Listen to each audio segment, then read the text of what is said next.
Well, everyone, it is 7:05. We're going to get started here momentarily. A couple of Vikings must have been like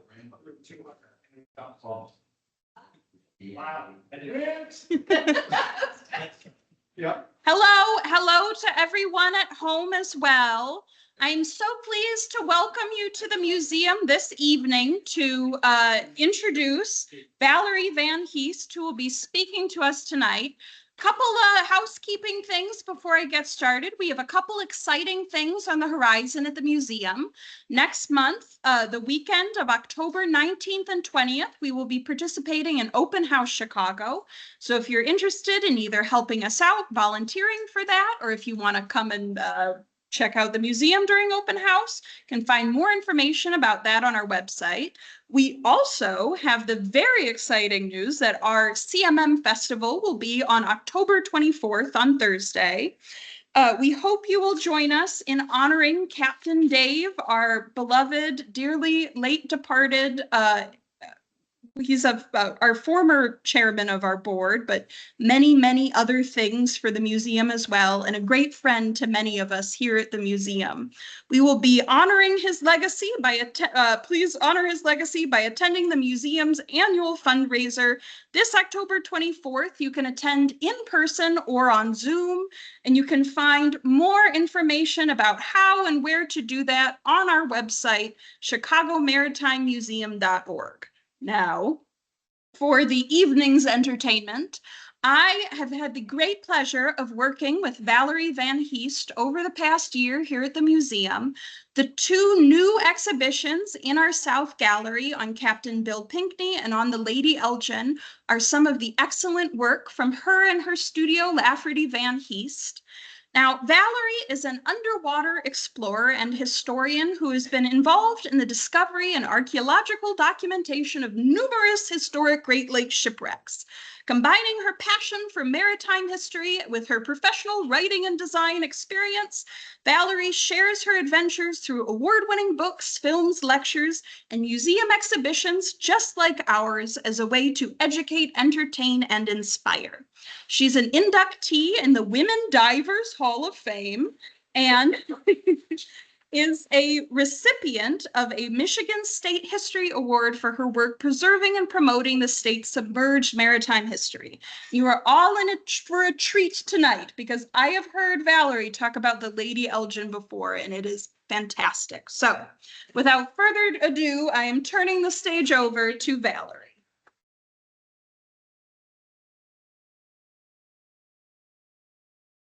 Well, thank you all for being here tonight. I'm so happy to be able to come back to the museum that really started my career in studying maritime history and being able to see and understand that people have been coming to the museum to see these new exhibits. We're very excited about that. This month marks the, 164th anniversary of the sinking of the Lady Elgin. So this is, well, today I saw the Titanic exhibit that's north of here, and I think of this as a bit like the Titanic of the Great Lakes. It was a huge loss of life. We all know that the Eastland had a greater loss of life overturning in the Chicago River, but this ship takes its fame from being on the open water, being in conditions where there was no possibility of rescue. So some 300 people lost their lives 164 years ago. Superlatives abound with this ship. It was one of the most palatial ships of its day. Of course, its tragic demise. But what we came to understand that it's the most devastated shipwreck in all the Great Lakes. The debris trail is over a mile long, and you'll see that tonight. And it was also the subject of the longest court battle over ownership of a shipwreck. And that court battle isn't over, and I'll talk a little bit about that tonight. But here I am, framing this program talking about ethical dilemmas. Now, really, what's an ethical dilemma regarding a shipwreck? We might think of Titanic and think that some men got into the lifeboats when it was really supposed to be women and children. That was an ethical dilemma. But the Lady Elgin dilemmas, and let's see, I'm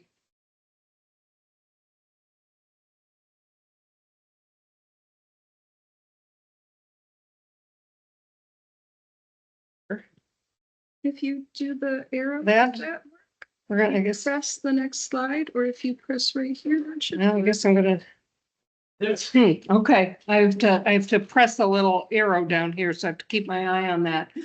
A musket. This musket was something that I saw, one of the first objects that I saw underwater. This is my connection, my personal connection to the Lady Elgin. I saw this in a survey dive 1992, and this musket represents the whole reason that the Lady Elgin was sailing that day. I'm going to talk about that.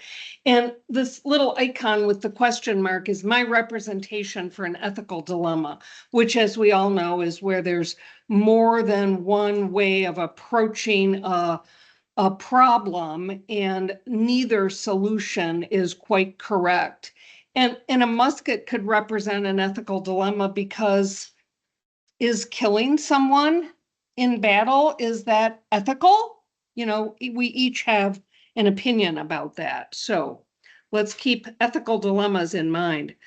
Now, the Lady Elgin was built in 1851. It had only a 10-year career, but when it was built by Bidwell and Banta in Buffalo, New York, a little alliteration there, it was the most luxurious passenger steamer on the Great Lakes at the time. And in the 1850s, passenger steamers were just taking over for schooner traffic. And so this was a new period, and these steamers represented a more luxurious way to travel, a faster way to travel, and a more dependable schedule to travel. So they were the new era in transportation. This particular ship was named for Mary Louisa Lambden. She was Lady Elgin, wife of Lord Elgin. He was the Governor General of Canada, and the owners that built this ship were essentially thanking Canada for the good relations that it had been extending to the United States. And indeed, the Lady Elgin, in its first route, traveling from Lake Erie and Lake Huron and into Lake Michigan, would stop in Canadian ports along the way. So it was definitely destined for both American and Canadian ports. And I love, especially when I do talks for kids, I love pointing out that all of our Great Lakes abut Canada except for Lake Michigan, fully in the United States. So we were international waters. Now, the Lady Elgin, there are no photographs of the interior of the Lady Elgin and only a couple of the exterior, but there is a ship called Ticonderoga. It was built much later than Lady Elgin. It still exists. It's in Vermont. It's a museum ship, but it shows us what the Lady Elgin must have looked like. And many of these steamers you entered, they called it the purser's lobby. It was the deck level. There was a level below, a level above, but you can see it's in a nicely appointed gathering space as passengers came in. And then they would be escorted by the purser or clerks. They would be escorted up the grand staircase to the upper level deck. They called that the hurricane deck. And you can see that passenger cabins ringed the center salon, very grand, very stately. And there were gathering places. And on ships like this in this era, there were men's lounges and women's lounges and smoking lounges. So it was a much different era than it is today. But that represents what the Lady Elgin may have looked like. My cursor's not quite working here. Madeline, do you have a clicky? No, you don't. Okay. as I said, there's only a couple photographs of Lady Elgin. There are several drawings. Artists have depicted this. So this is a beautiful drawing of Lady Elgin. But that gentleman there is Gurdon Hubbard. And in the mid-1850s, he purchased the Lady Elgin. We all recognize his name because of Hubbard Street here in Chicago. He was made his fortune in the fur trading business. He became an insurance agent, and his purchase of the Lady Elgin was just expanding into transportation. He would own the ship, he would operate it, he would hire the crew and the captains. And in this case, he kept on board Captain Jack Wilson, who had sailed for the prior captain. And the route that his shipping company would connect the desolate ports of Lake Superior with the bigger cities along Wisconsin and Illinois shore. So it took on a completely different route. And here's Captain Jack Wilson. He was considered a master captain at 35 years old. And he had operated the Lady Elgin since the early 1950s. And of course, each of these steamships had its own peculiarities. So he had become quite familiar with how to operate the Lady Elgin. Now, the first photograph ever taken of the ship was taken when it came into Northport, Michigan. I live in Holland, so Northport is north of Holland. Holland's about 2.5 hours from Chicago. Northport's probably 6 or 7 hour drive from here. And this was our first vision of the ship taken in the mid 1850s. And so, you know, back then photography was still in its infancy. We all know that the Civil War era is really when photography came into being. And so it was in that pre-Civil War era that the Lady Elgin's entire career ran. And so what I want to do is consider some of the other things going on in that era, the decade of the 1850s. I'm going to try, yep, there, now that my clicker is working here. So in that era, we all know about the gold rush of 1849. The economy was very strong in the 1850s. The influx of gold from California spurred the economy so much so that Congress authorized the minting of the $20 double eagle. And at the time, that was twice the $10 eagle based currency at the time. So the economy was very strong. In the North, the Industrial Revolution was taking place. Steel had just been, the process of creating steel had just come into being. And also in industry, the percussion rifling and the ability to manufacture things such as rifles in parts and pieces that could then be assembled, that was really spurring manufacturing and production. And the percussion cap solution here, these ships used to be, these muskets used to be flint operated, so they could only be, a shot could only be taken if the person operating it lit a match and ignited the gunpowder. And so to have a percussion cap would allow much more rapid firing. So that was something that was coming into being. The military was converting over a number of their weapons so that they could be operated quicker in battle. But now, of course, we all know that in the 1850s, the issue of slavery was coming to a head. Slavery had been a part of this country since its original founding, but in the 1850s, the population was starting to question whether this should continue. And fully a quarter of the population in the South were slaves, and the Southern economy depended on the institution of slavery for its agricultural production. Of course, now we look at that and recognize what a horrible thing that was. And what was terrible is in the 1850s, the United States Congress instituted the Fugitive Slave Act. And that was an act that required any civilian that's aware of an escaped slave. It required that civilian to return, and in the wording said, return the escaped human property. So this caused a great uproar, particularly in the northern states where slavery had already been outlawed.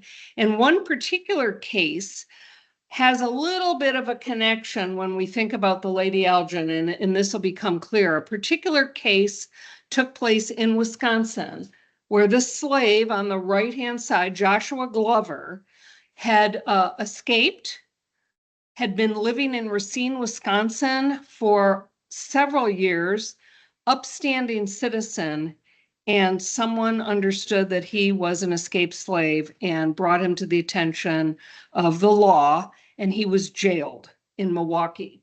Well, at the time, Sherman Booth, who was a radical abolitionist, he was the owner of a newspaper, he faced what is the first ethical dilemma I'm going to talk about here, the dilemma of wanting to break Joshua Glover out of jail. The law said that he was supposed to be in jail. Sherman Booth did not feel that was right for a human being. He led a posse. He broke Joshua Glover out of jail. He helped him find his way to Canada to freedom, but that didn't come without a price. He spent years in court. He was jailed. He was fined for doing the one choice that he made in this ethical dilemma. So we understand that each dilemma, when you have two choices that are neither are good, the outcome when you make a decision is not always good either. Well, the country hoped that the upcoming presidential election, pitting four men, but primarily Abraham Lincoln against Stephen Douglas, would help solve some of these problems. So imagine an upcoming presidential election that was so pivotal. And can you imagine what it must be like with an election looming just a couple of months away, and how the differing opinions, and this election was slavery or no slavery. We all know Abraham Lincoln was, his position was not to allow the expansion of slavery, and Stephen Douglas was all about allowing states to determine whether, states and new territories to determine whether they would allow slavery. Now, in Wisconsin, where the Lady Elgin often sailed, Governor Alexander Randall, he was a staunch Republican. He was also an abolitionist. He was all for Abraham Lincoln. And he was so convinced that it would be bad for the country if Stephen Douglas got elected that he actually started planning to secede from the Union, Wisconsin seceding from the Union. We think of that as only the South considered that. But in order to secede, he needed the help of his militia. And at that time, we had independent militia guards throughout all of the states, and they were at the ready, much like our Army Reserve is at the ready today. And so each unit, was made up of people, like-minded people. And in Wisconsin, there was several guards, but the Irish Union Guards were one particular military unit that they were Democrats, and they were pro-federal government. And Alexander Randall reached out to all of the militia guards and wanted to know if they would support him if after the election he chose to secede from the Union. And most of the militia guards decided to support their governor. Their governor was essentially the head of their military, and they were going to do what their governor asked them to do. But the Democratic Irish Union Guards, represented by their commander, Garrett Barry, made it very clear that they had no support for Governor Randall. They felt that to secede from the Union would be treasonous. And so here we have another ethical dilemma. Do you do what your governor says, or do you do what you believe is right based on the federal constitution? So that was quite a dilemma, but Garrett Berry held his position. He said he would not support secession, and Governor Randall ended up taking away their state-supported, state-delivered uniforms and weapons.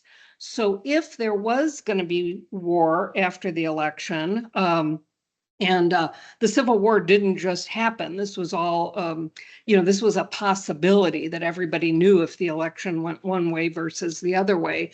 And so Garrett Berry and the Irish Union Guards wanted to be prepared if their federal government asked them to go to war. So Garrett Berry was able to identify 80 muskets, and I've highlighted them here. This is actually a document that is in a 1,000-page accounting of Civil War era expenses, government expenses. And you can see that he identified 80 flintlock muskets that had been altered with a percussion cap from the St. Louis Arsenal. You see a sample of one here. We have a sample of one hanging on the wall in the exhibit. And look at what he paid, $2 a piece. 80 muskets, that's $160. Where's he going to get that money to outfit his unit? Well, he had a good plan. He decided to charter the Lady Elgin, sell tickets for $1 a piece. That would serve as a fundraiser. It would pay for their transportation, and they planned to sail from Milwaukee to Chicago to see Stephen Douglas speak. Stephen Douglas was their guide. And so they planned this in about June, and the date you see of the excursion was September 6th. And so everybody was very excited about this, and they were going to sail on a beautiful passenger ship. They were going to go to a new city, many of them Irish, and a new city and a new country that they now called home, and they were going to see Stephen Douglas speak. But as we all know, that was a fateful voyage, and it did not turn out the way they had expected. So on September 6th, everyone gathered in Milwaukee's 3rd Ward. This is a beautiful panoramic drawing of Milwaukee, and we believe they gathered in this area where the Lady Elgin was going to dock and pick them up. But the night of the excursion, they learned that Stephen Douglas had been delayed on the campaign trail. He didn't have Air Force One to deliver him, and he would not be in Chicago. So it must have been disappointing for those excursionists, but this was also a visit to a new city. And so they still looked forward to getting on board the Lady Elgin. Lady Elgin was a little late that night. It picked them up late in the evening. It was supposed to pick them up at about 6 o'clock. And it delivered them overnight to Chicago, arriving in the early morning, the city of Chicago. And this panoramic painting from the 1850s is really pretty spectacular. We've included it in the exhibit. Can any of you see why it's so spectacular, and particularly with regard to the Lady Elgin? Because the Lady Elgin is actually featured in this panoramic painting.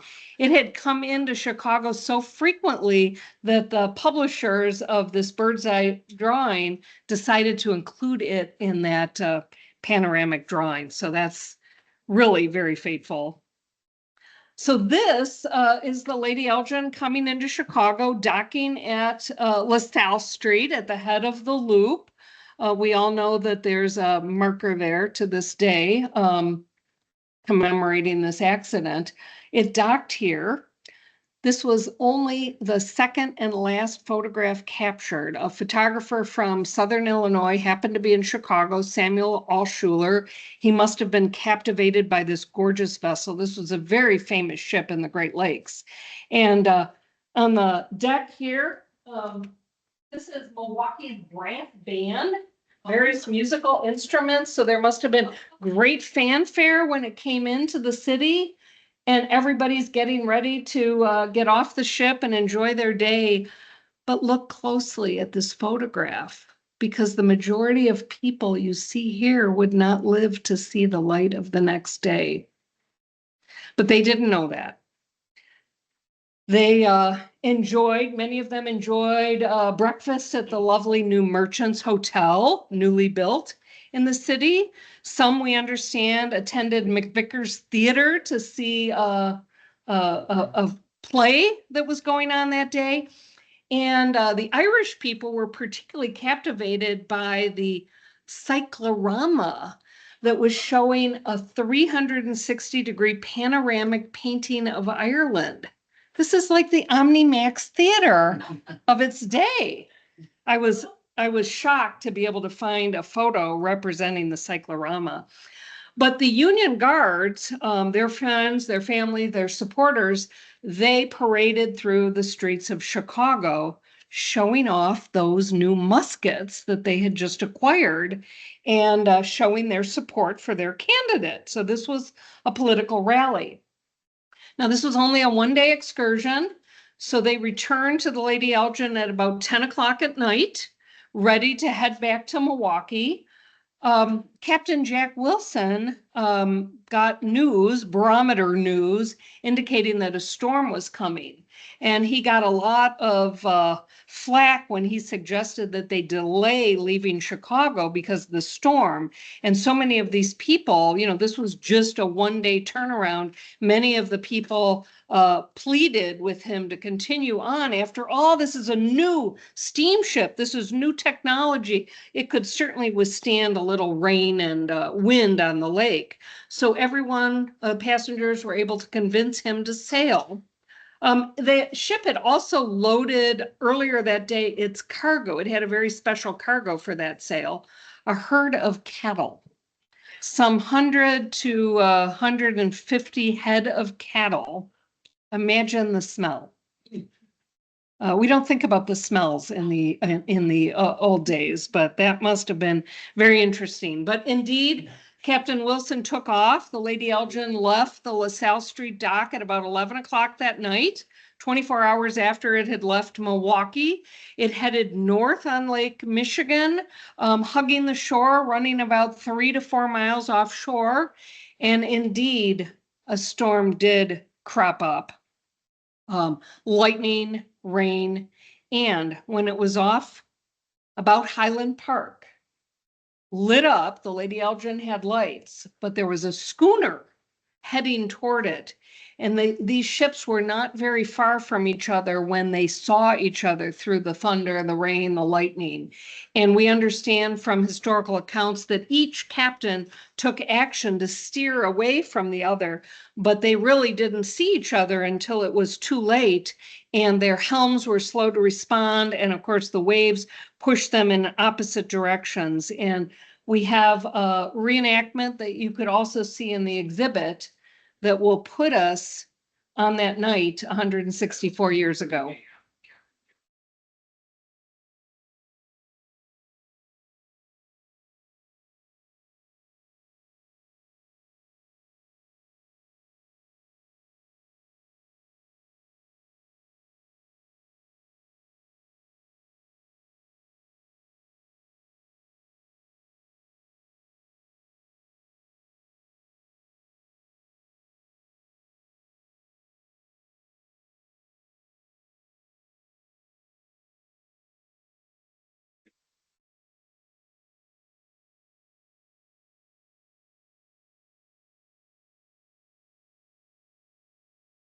Swept the helpless schooner away, revealing a massive gash.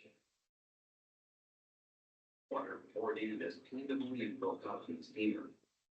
Realizing his ship was mortally wounded, Captain Wilson gave the command to steer toward shore, jettison the cattle, launch the lifeboats, and warn the passengers.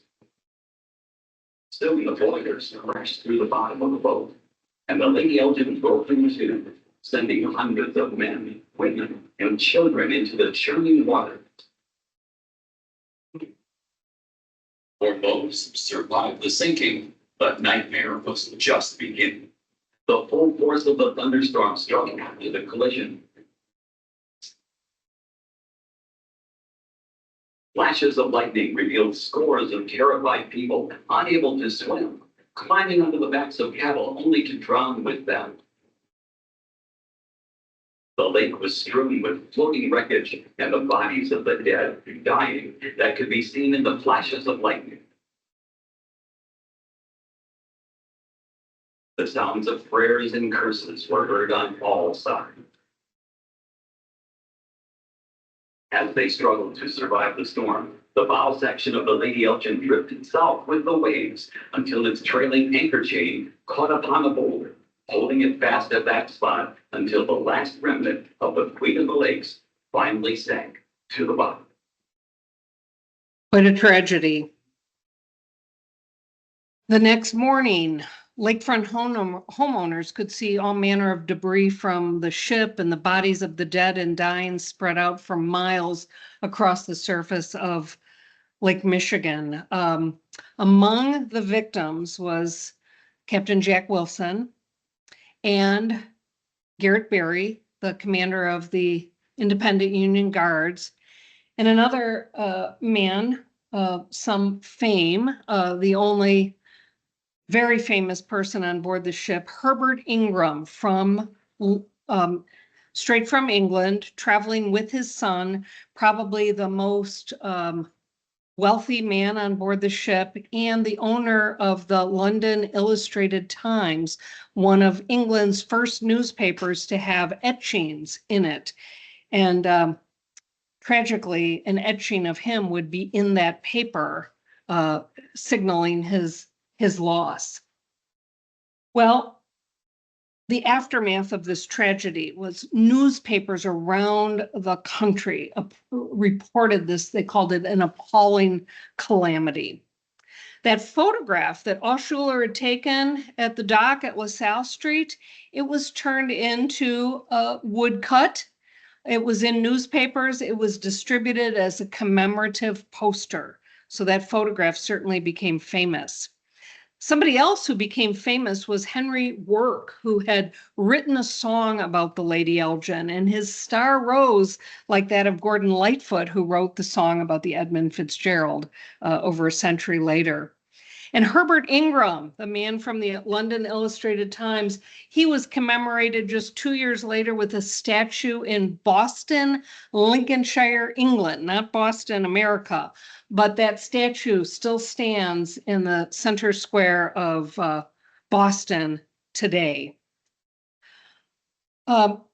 Edward Spencer, who was a divinity student at the Garrett Biblical Institute, which is today on the grounds of Northwestern's campus, he was commemorated in a mural that is still on display today. He saved 17 people from the surf that Saturday morning, and there's also a bronze plaque on the Patton Gymnasium that celebrates what he did.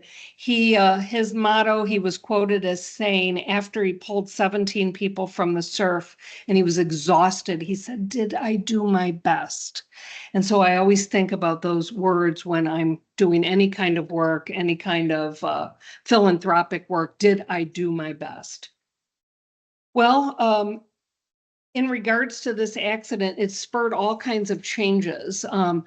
Evanston did not have a life-saving station. 1860 life-saving stations were just starting to crop up in the Great Lakes region, and it took until the 1870s for that station.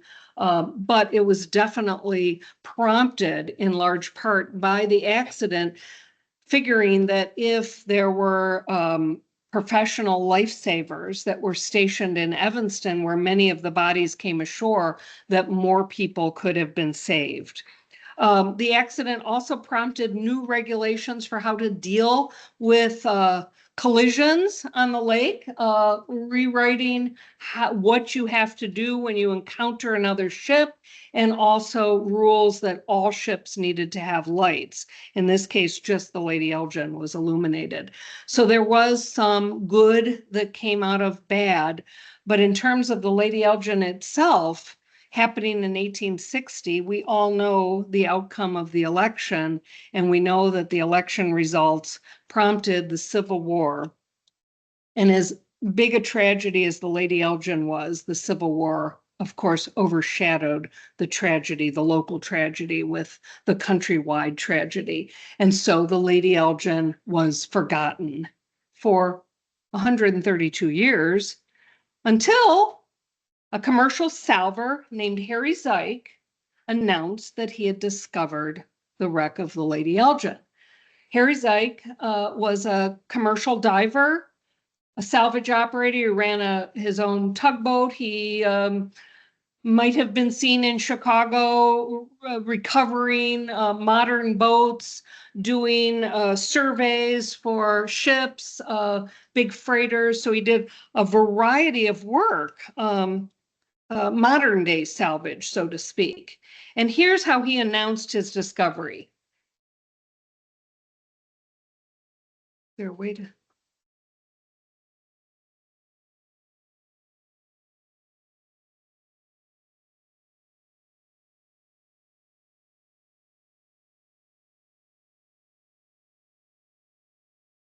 It's not going up.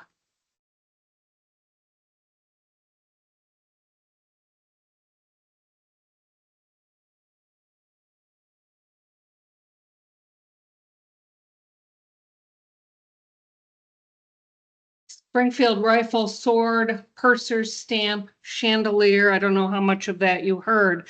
That was a newscast. Jackie Bang was the anchor woman, and that was public television news, and it made headlines in all the Chicago papers. It made headlines throughout the Midwest, and it also started to make headlines when Harry Zyke initiated a suit in federal court. It was his desire to be declared as the finder of the wreck. He wanted to be declared the owner of the wreck. He had recovered those artifacts for proof of his discovery. In court, he provided a list of the artifacts. It was about 130 individual things that he had recovered before he had announced his discovery. The judge and the two sides, the federal government and Harry Zyke's attorney, were required to lay out these artifacts. So we're seeing some of the things that he had collected, just laid out on a tarp, much like we have laid out some artifacts. I'll talk about that later. You see dishes, you see swords, you see lightning rod parts. We know now that was part of the cargo. Let me scroll through a few more photographs. Bell, not the major ship's bell, but a bell for signaling crew members. These are all chandelier parts on the lower right there. This looks like a plated silver tray. So these were the objects that he had recovered as proof of his discovery. A musket, two muskets actually, and he had done a rudimentary conservation of one of those muskets because you see what it looks like coming out of the water. And we've got a couple examples in the exhibit here. And these are reasons why archaeologists, when they discover and document a shipwreck, don't remove objects without a proper conservation plan, because wood and metal begins to immediately decay, to rust, to flake when it's exposed to air after being underwater for so many years. Well, Harry Zyke, in addition to these artifacts, found something else that we learned about in court. Court was closed. I happened to be in court the day that he testified. He found a safe, and inside that safe, there were a couple of gold pocket watches, and there were also gold and silver coins. And in Harry Zyke's accounting, there were 70, I believe it was 78 coins. And in court, he estimated those coins were worth about $50,000. Court began for him in the early 1990s, so certainly worth more today. Well, Harry Zyke and his attorney, Paul Keller, had a variety of approaches to this case, but the approach that would end up working best for them is they together founded a nonprofit organization, the Lady Elgin Foundation. That was a nonprofit founded much like this museum is a nonprofit. You see their filing documents there, but they also were able to reach out to the Aetna Insurance Company, the modern version of Aetna, and explain to Aetna, which had insured the Lady Elgin and paid off the claims for the Lady Elgin, the ship and its cargo, and explain that Harry Zeik had found the wreck and had recovered some artifacts, and would Aetna consider being a partner? Aetna was very interested. Of course, this was news that would put their company in the spotlight. And so they searched through their records and they found documentation that would suggest that once Aetna paid off the insurance claim, that they never formally abandoned the ship. And that would become key, and I'll explain why in a few minutes. So the initial federal court case that ran from 1990 to 1991 ended up with the federal court declaring Harry Zeik and his Lady Elgin Foundation. And let's make this clear that Harry Zeik was the commercial diver, salver, who had recovered these things. He was also a board member of the foundation that he had established. So he kind of had double interest in this ship. But you see that the foundation was declared owner because Aetna convinced the court that they had never abandoned the ship. So soon after 1991, where Harry Zeik was declared the owner, he established a salvage agreement. This was an agreement between Christopher Parsons, who was the executive director of the Lady Elgin Foundation, and Harry Zeik, who was the president of the foundation and also president of American Diving and Salvage, his salvage company. Now, what was important about this agreement, so it's an agreement between Harry, the diver, and Harry, the board member of the foundation, is that the owner in this case being the foundation, would pay the salver, being Harry Zeik, 50% of the value of the property that was recovered. And it also indicated that the salver had right to possession of the salved property, the artifacts, against even the owner until such time that the salvage lien is satisfied. So in other words, until Harry Zeik is paid, Harry Zeik would own those artifacts, not the foundation. So how did Harry Zeik and the foundation expect to get paid for these artifacts? Well, we understand that Harry had thoughts about a museum exhibit. We know from personal accounts that he had set a price tag of about $100,000 for his artifacts. He also thought that maybe he would get a book deal. Somebody would pay him money to tell his story. He did have some hope that the state of Illinois would conduct an archaeological examination of the shipwreck and that he would be paid for his services as a boat captain. And he also thought somebody is going to do a documentary film and maybe pay for his involvement. And why did he have those ideas? Why did he have those ideas in 1991? Because Bob Ballard had just found the Titanic in 1985, and the Titanic became famous. And Bob Ballard, for many of us that are into maritime history, even those that aren't, Bob Ballard became sort of a household name. So I think Harry Zeik thought of the Lady Elgin as the Titanic of the Great Lakes, and wondrous things would happen for him as the discoverer. As we all know, wondrous things happened for Bob Ballard. So the problem with hoping for these wondrous things is that in 1988, Ronald Reagan signed into law the Abandoned Shipwreck Act that turned over federal ownership of abandoned ships to the states in which they lay.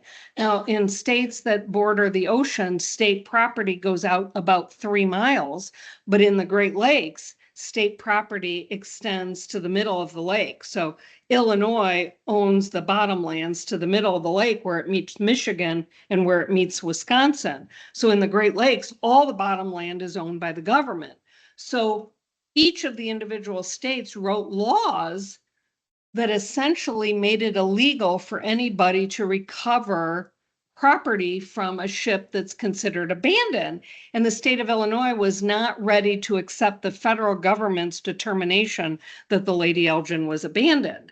Now, was a tremendous issue for divers who had for decades got great pleasure from discovering shipwrecks and bringing up treasures for their personal collections. So this became another ethical dilemma. We had a new law, but we had a lot of divers who didn't support that new law.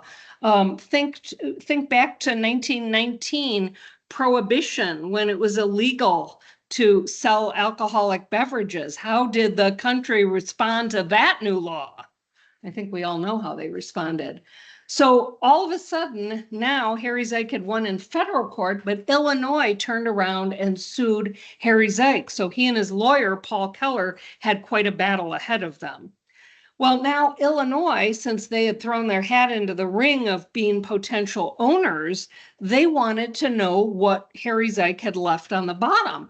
Zike had never shown any photographs of the wreck. He had never provided site plans. He didn't even indicate where he had got all these artifacts from. And so the state of Illinois reached out to an organization that it knew had some experience with this, the Underwater Archaeological Society of Chicago, of which I was a member at the time. We were affiliated. We got our start through the Chicago Maritime Museum. And I see two of our original members here. Joe Oliver is here and Keith Pearson is here in the back. Keith and Joe and I and about 30 other individuals responded to the state of Illinois with a willingness to conduct a survey. And our team was led by Captain Dave Truitt at the helm of his vessel Intrigue. Madeline had mentioned Captain Dave just passed away last month, but he was integrally involved in this project back in the day. This was 1992 when we were invited by the state to survey the wreck. And at that time, Zike had not indicated where any of the wreckage was, but loose lips and the location spread. Many members of the diving community already knew where this wreckage was, and we learned quite quickly that it was not a single shipwreck. We learned that there were 5 individual sites of wreckage and probably debris between that wreckage. So we had coordinates for one area of the wreckage, and we headed out on Captain Dave's boat, ready with survey gear, photography equipment. Joe Oliver was our lead photographer. And we had just come off a couple of other projects on the Wells Burt and the David Dow's. And so although not professional archaeologists, we had the know-how to do a survey level project to document what was down there. And one of the first areas that we surveyed, and mind you, this is 1992 video footage. This was a debris field. There was no pieces of the ship at all. This is a giant wrench, gears. Hard to see. If we dim the lights, maybe a little bit easier to see. A stairway. We saw a stairway. This is a capstan that would help raise and lower anchors. Ballast, a lot of ballast, iron ballast rods. We never did determine what that pillar is. A spittoon. There were a lot of spittoons on this ship. Common on steamships. A hand truck that would have been used to load passenger luggage. A lot of rubble on the bottom. That's a cook stove. We learned that there were many cook stoves that were being shipped north to a store in the Lake Superior region. This was about the size of a football field. Joe's job was to take individual photographs of each of these artifacts. We were creating an inventory. Bob Gadboy, our lead videographer, photographed with videotape this entire area. This is a brass bedpost. So we know that some of the cabins had nicely appointed sleeping accommodations. And then we came upon something we initially thought was more ballast. And when we looked closer, they were muskets. They were 6 muskets all together. We ended up documenting 11 muskets in the debris field. They're encrusted. The zebra mussels had just started to come in the Great Lakes in 1992. So you see a lot of incrustation. Of course, they're rusted, they're decayed, but they are indeed muskets. And when we think about the reasons that the Lady Elgin was chartered, it was chartered to repay the debt of those $160 shipment of muskets. So arguably the most important artifacts associated with this ship. So my daytime career was in architecture, and so I created a site plan using the video, using the photographs that our teammates had taken, and documented over 100 objects in the debris field, and that was just from a one-day survey. And I just want to show some of these photographs. So that's a cook stove, but this is what it might have looked like in its day. Gives us a little better perspective. This was a silver serving platter. When you do surveys like this, you don't disrupt anything. So even though we wanted to fan the sand and maybe pick that up, we didn't, but we imagine it might have looked something like this. Part of table servings, fruit or bread might have been served in that. And I want you to take a look at this. Can anybody tell what this is? It's a piece of something. Musical instrument. There you go. You're smart. The rotary valves from a brass horn. So certainly something from one of Milwaukee's brass band members. And that original musket that I showed you, and look at that, there's a bayonet attached to it. Makes you wonder what was going on the ship that night that somebody had thought to attach a bayonet. But upon close inspection underwater, we did indeed see that there was a percussion cap. We didn't really need to prove that they were the muskets, but indeed they were, and we saw that proof. We also found something that first survey day that was a bit disturbing. Divers call it a goodie bag. And we see a tool there. And inside that goodie bag was a lift bag. The yellow is a lift bag. So if you find something heavy, you can inflate it and lift. But inside that bag was a spigot, kind of a water spigot, probably from a cabin, and a ceramic bottle.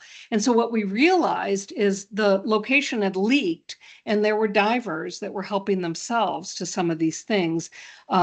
More so than the objects that Harry Zeik had already recovered. Harry Zeik had a moratorium with his court case that he was not going to take anything more than the 130 objects that he had taken until the outcome of that court case. So somebody else was out there.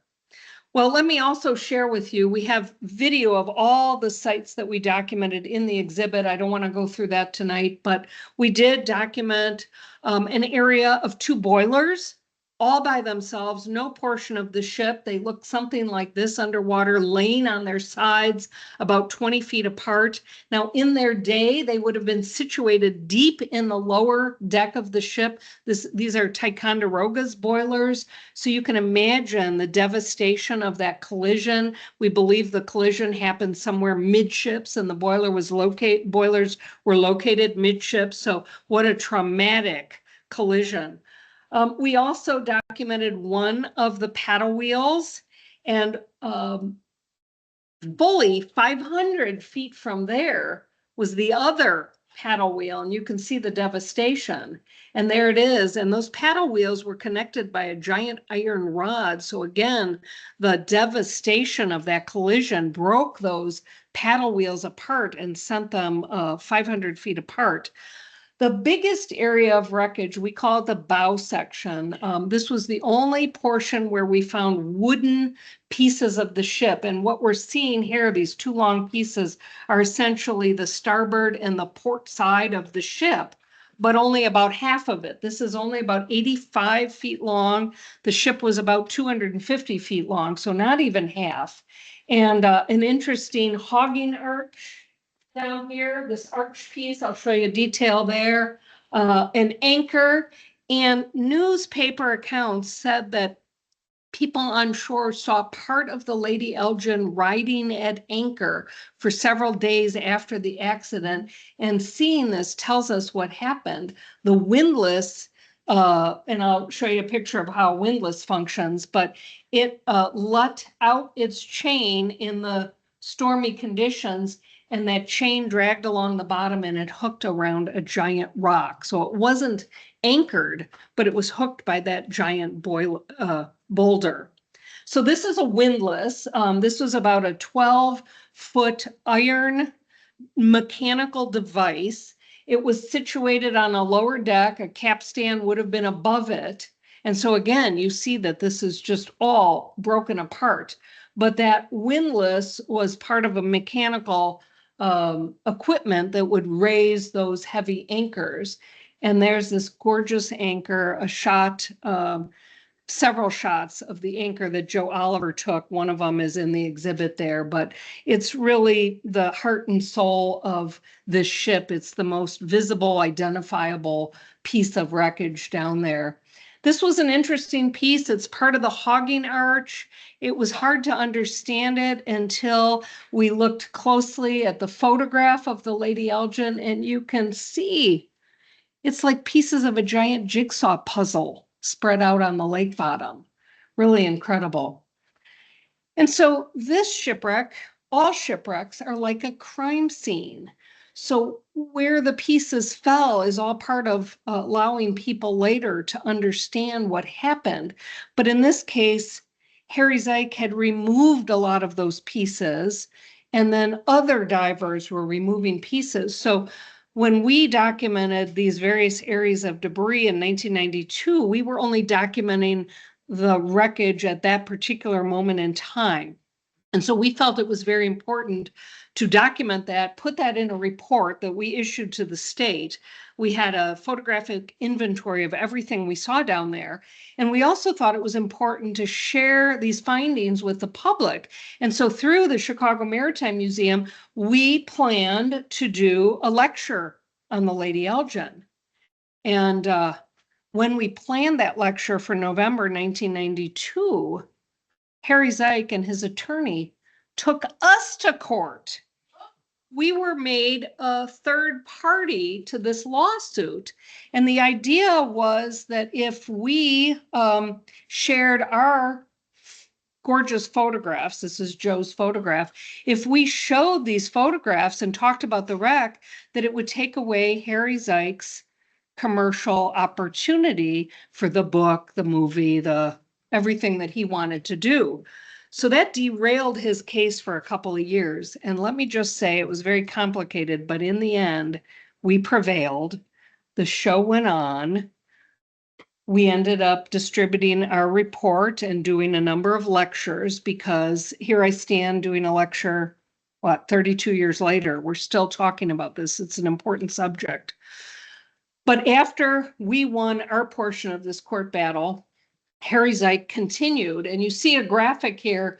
Don't read everything, but after 1993 to 1999, he was in court an additional 6 years battling for ownership.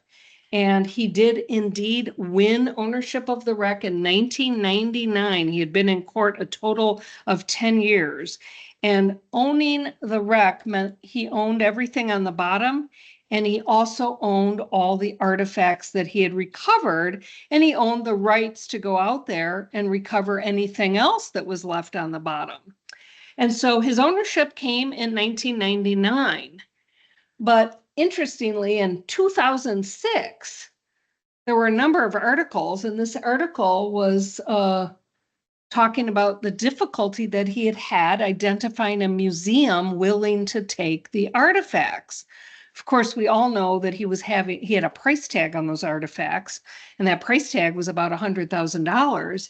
And we have representatives from the museum board here that can tell you that no museum will pay $100,000 for shipwreck artifacts, particularly those that were recovered in such a contentious situation. So unfortunately, he did not sell those artifacts, and they remained in his possession.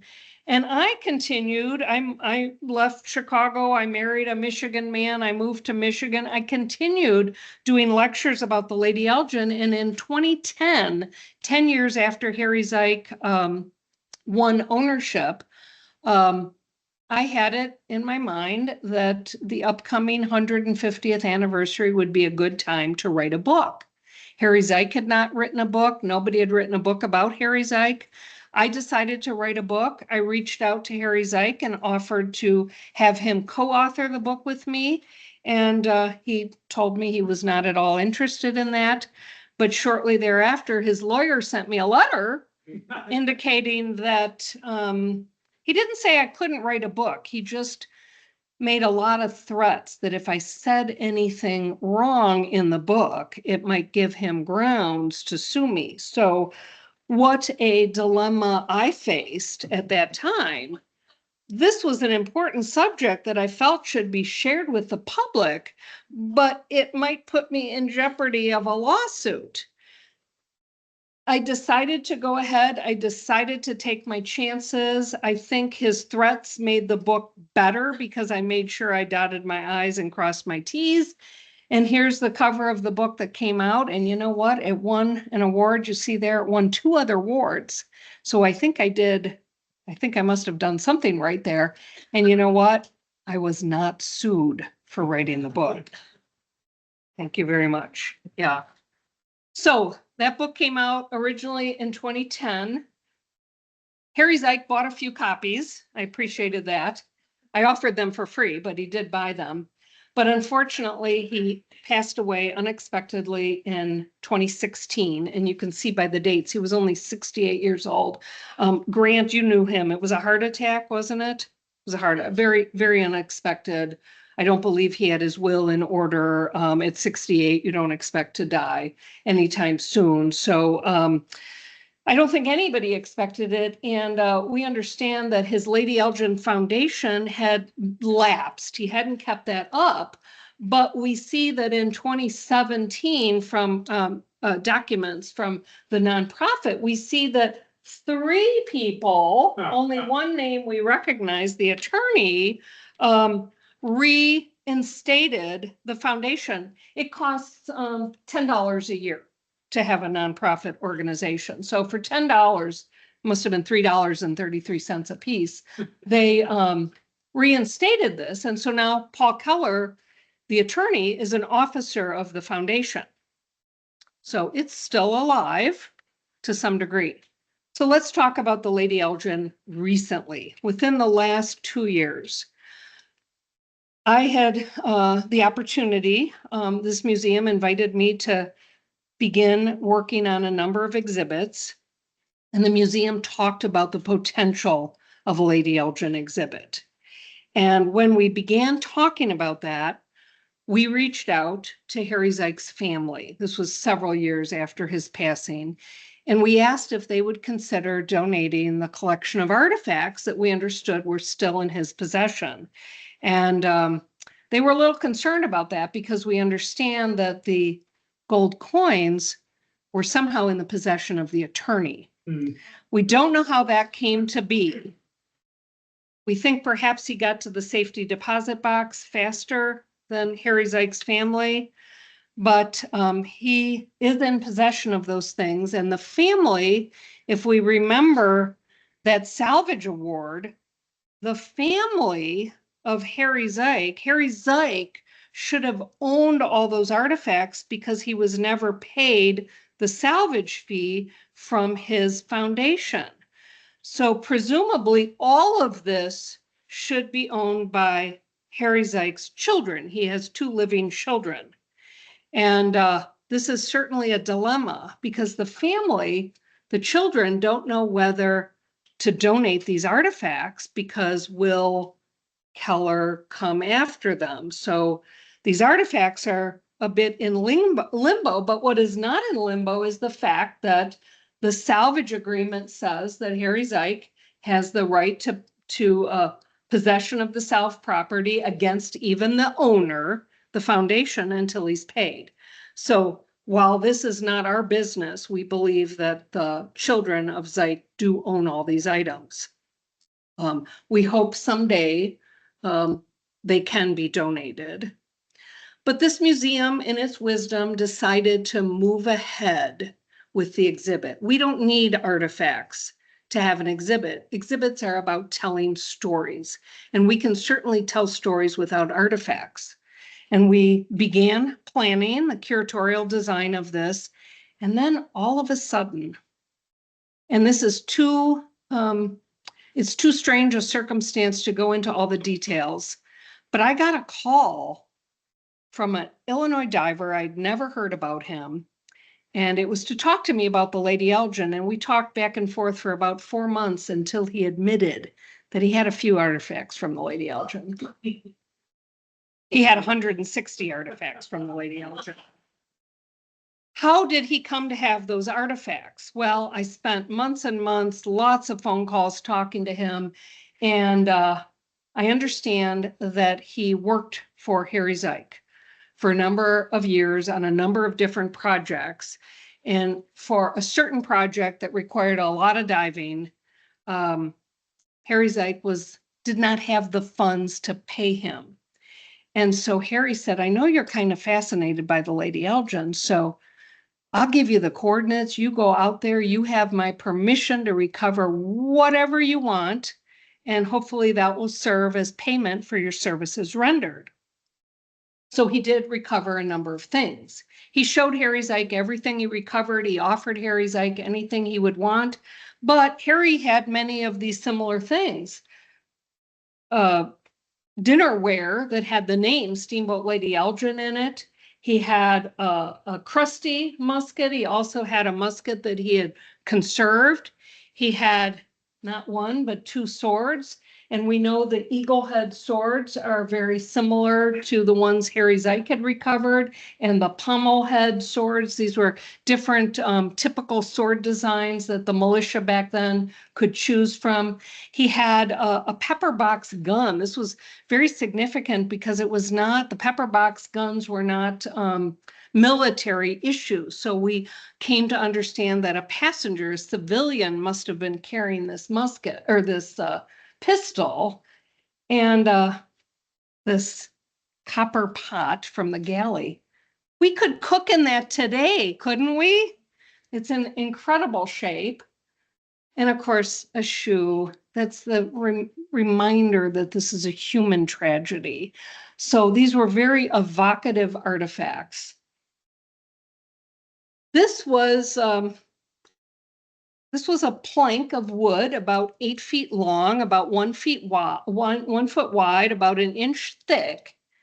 And the man who recovered this wasn't sure what it was. And I had a suspicion when I saw it because I had seen firsthand the paddle wheels underwater. And look at that, it's a wooden blade from the paddle wheel.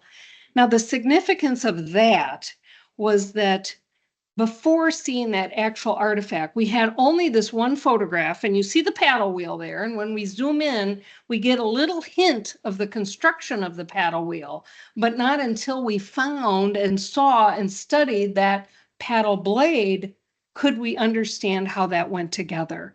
And what's phenomenal is a little board, combined with 64 other boards, 2 ships, so about 128 blades, propelled that wooden ship. So really amazing technology in its day. So we've been able to recreate a section of the paddle wheel because we could study that blade up close. Well, the museum accessioned and accepted the donation of those 160 objects. And you can imagine who stepped in to threaten the museum, claiming that these objects belong to the Lady Elgin Foundation. So you don't see these objects in the exhibit. This museum does not want to put itself in a position to be sued. That would not be good for anyone. We have replica artifacts in the exhibit, only possible because we could see these things up close. And we're taking a little chance tonight, and we're putting the real thing out, and we're inviting you to look at those because as a museum, this institution feels that the power of an actual artifact to enlighten us about history is very important. So we're taking a baby step tonight. The museum is showing you these artifacts, and we hope in the future that we can replace the actual artifacts for the replica artifacts. But we don't know, and that is certainly a modern day ethical dilemma. Are we doing the right thing by assuring that these things will be with this institution in perpetuity, or is the right thing to return them to the Lady Elgin Foundation? Well, Harry Zeik did not get his archaeological survey. We did that. He didn't get his documentary film, but we were invited to participate in an episode of Drain the Oceans. So we were on national television talking about the Lady Elgin. There's a museum exhibit now. It didn't cost $100,000. All these artifacts were donated, no money exchanged hands. And there's a book. And I wrote the book originally in 2012, but in the early part of this year, I wrote a new edition of this book. And what's important about the new edition is it has photographs of these artifacts. It describes these artifacts because if there is ever a chance that these artifacts are taken away, we have now a record of these things. This museum has photographs, measurements, they're replicated in the book. This book was done because the public deserves to see and understand what happened on the Lady Elgin. And that's an ethical dilemma that we're facing now as we go forward. But there's one last ethical dilemma that I want to talk about. And that's the dilemma of this particular artifact. It's an 18-karat gold watch. It was not found by Harry Zeik. It was not found by the employee diver of Harry Zeik. It was found by another diver. And what's significant about this is on the back of that, it's made by a company called John Bennett in Cheapside, London. And it has this interesting fob attached to it. We think it's a wax seal. Looks like initials. So let's take a look at the initials. Now remember, if it's a wax seal, it imprints it. So we have to flip it over to see the initials. It's Old English script. What do those initials look like? H I? I think it's HI. And I think it's HI because it's Herbert Ingram's watch. Oh, wow. Herbert Ingram was the only man on board from England. He was the most well-to-do man. We've checked that font. Indeed, the Old English font that looks like an E is an I. This is Herbert Ingram's watch. Herbert Ingram still stands in the town square in Boston, Lincolnshire, England. And the dilemma is, where does that watch belong? Does it belong? Well, right here. Does it belong with the finder? Does it belong with the Lady Elgin Foundation? Does it belong here? Does it belong maybe in England? Does it belong with Herbert Ingram's family? So that's a dilemma that we're gonna face in the coming months. Purple, the other dilemma that I didn't talk about. So that's it, the end.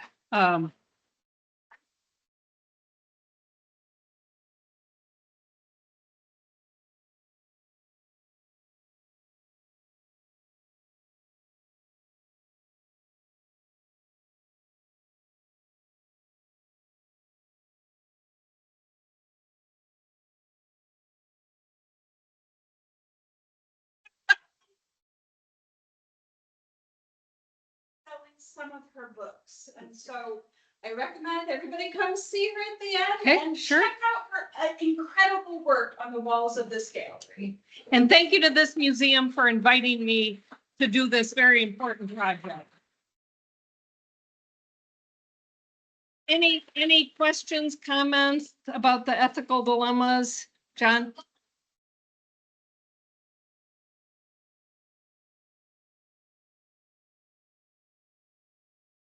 Not the table, but the individual artifacts with descriptions are in there. That table is the museum's database, Excel spreadsheet. Yeah. Yeah. Yes, Can you say something more about who found the watch? I cannot say anything more about who found the watch. They're not in this room tonight, I can tell you that. Going more with the future, et cetera. Is the family, have you been in contact with the family? The museum has been in contact with the family. Of Ingram? Oh, no, not of Ingram. No, we're maybe gonna reach out and do that. Yeah, yeah. But the museum has been in contact with the family of Harry Zeig, so. Does the statue of Ingram, does it talk about the Lady Elgin, the wreck? Yep, yep. It's, yeah, he was lost on the Lady Elgin, the founding father of that town. He brought water to that town. He created a newspaper for that town. That town is still celebrating him to this day, so. Does Lady Elgin Foundation have given any plans at all of what they plan to do? Well, let's see, it's been 34 years since they won the court case. Are they still looking for $100,000? I don't think the family- I don't think the family has possession of the artifacts. Okay. And they don't seek money. They would like to donate these Right. without being sued. They would like, Foundation own any assets besides kind of the coins, sort of? no, there's no website, there's no phone number. No, it's 34 years since that win. So the Maritime Museum has done more to preserve the legacy of the Lady Elgin Foundation.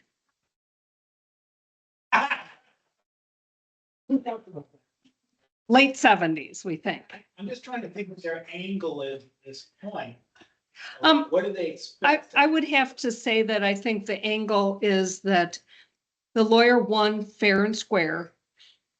And his win perhaps was not celebrated the way that he would like it to have been. Perhaps Harry Zeig let him down as a lawyer by not doing more with the Lady Elgin. So I think right now it's just he won. And we all know in a court case that if you win, his rights are to do whatever he wants. It's his, it's his win. It's his property. But foundations are supposed to operate in the public interest. They are. And if they fail to do that, would their not-for-profit status be taken away? Who amongst us is gonna take the challenge to make that happen? Well, we've talked about that. I mean, we've had this on the table now for over a year and we've talked about all of it, but it's not our business. If the family has the artifacts and the foundation has the coins, that's not our business. One comment I would make is, for 34 years, they did nothing. We have an exhibit. We have an exhibit. Yeah. Yeah.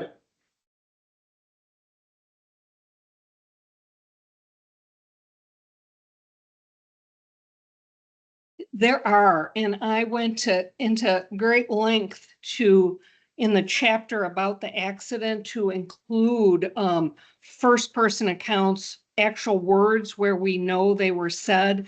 There were about 6 different individuals who spoke to newspaper reporters and gave detailed information. So when I unfold that story in the book, I tell it in the time frame that it was happening. And interestingly, one of the accounts that was fascinating was the police chief in Milwaukee awoke at about 2 a.m. with a sick feeling. He thought something was wrong in Milwaukee. So he got on his horse and he rode through the streets to make sure everybody was safe. And then the next morning, he learned that 300 of his citizens had died. So it was almost like a, connection to his citizens. So I tried to include stories like that. John? Well, we don't think the boilers blew up because they're in fine shape down there. So we think that the collision was so damaging. In fact, one of the quotes in the book, I think we've included in the exhibit, was John Eviston, one of the passengers, ran to the side of the ship and he looked through and he said, "My God, that hole is big enough to drive a team of horses through." What an interesting description. We would say you could drive a truck through it, but he said a team of horses. So that was a huge hole. And so from those of us here tonight that were diving this, we recognize that when the collision happened, there was a huge hole and debris spilled out of that hole. Now the ship started to, break apart.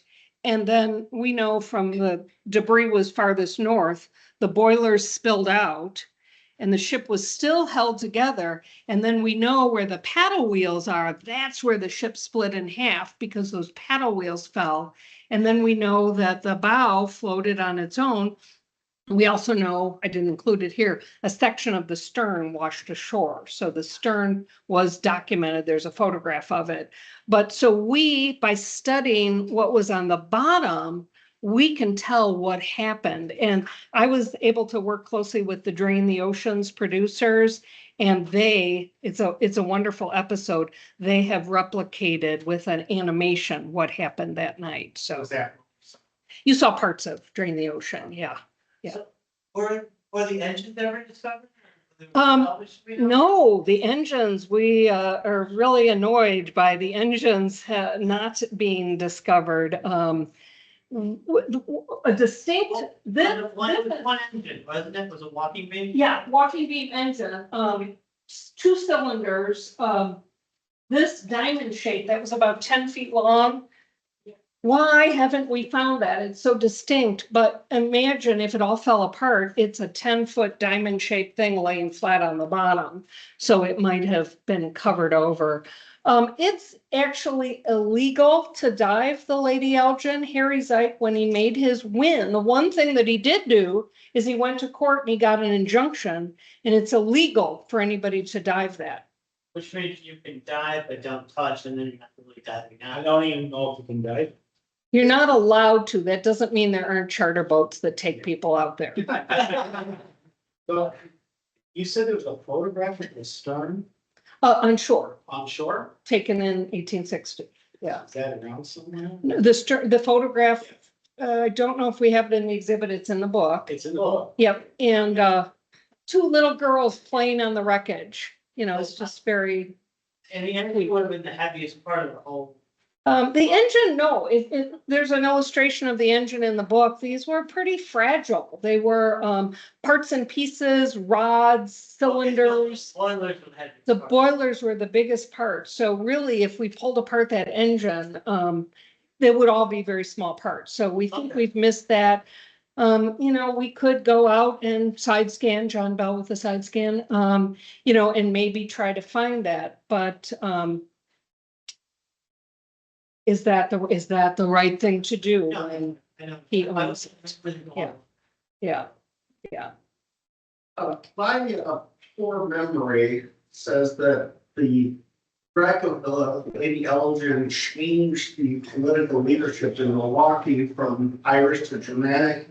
Can you refresh my memory on that bit? Yeah, there were a lot of misnomers about this, and that was one of them, and I tried to set that straight in the book. Another misnomer is there were 1,000 orphans created by this accident, that it changed the political power. Milwaukee was and always is a German town. We do believe that many of the Irish, they were militiamen. They were probably very politically motivated. There might have been more Irish representatives, councilmen in Milwaukee if they hadn't died, but we don't think it changed the character. And as far as the orphans, I worked with a genealogist in Milwaukee, Carl Baer, and he tracked all the graves and all the deaths and all the families, and he believes there were 38 orphans created by this where both parents died. So not near the numbers that were quoted. Keith? Harry was never paid for the artifacts, but was that famous underwater photographer paid for his? That famous underwater photographer named Joe Oliver. Keith and Joe and I, we were all volunteers. So this was our passion. This is what we did to contribute our little part to history. None of us made money on this. And the wonderful thing is we won that case. So my drawings, Joe's photographs, some of Keith's video is in this exhibit. And it's 32 years later. We were all doing this when we were teenagers. So just to be clear. No. So, well, thanks for being here. If anybody's interested in books, take a look at the exhibit. Just make one Yes. comment. I would like to thank Valerie for what she's done for the museum. And speaking as a member of the board, it's been a long effort to get this thing done. It's going to be a long effort to bring these artifacts to where we want them to be and get the watch where we want it to be and all of those things. But it wouldn't have happened without I was telling Valerie earlier, there are two kinds of people in the world. They're givers and takers. Valerie is a giver, and thank you very much. Thank you very much.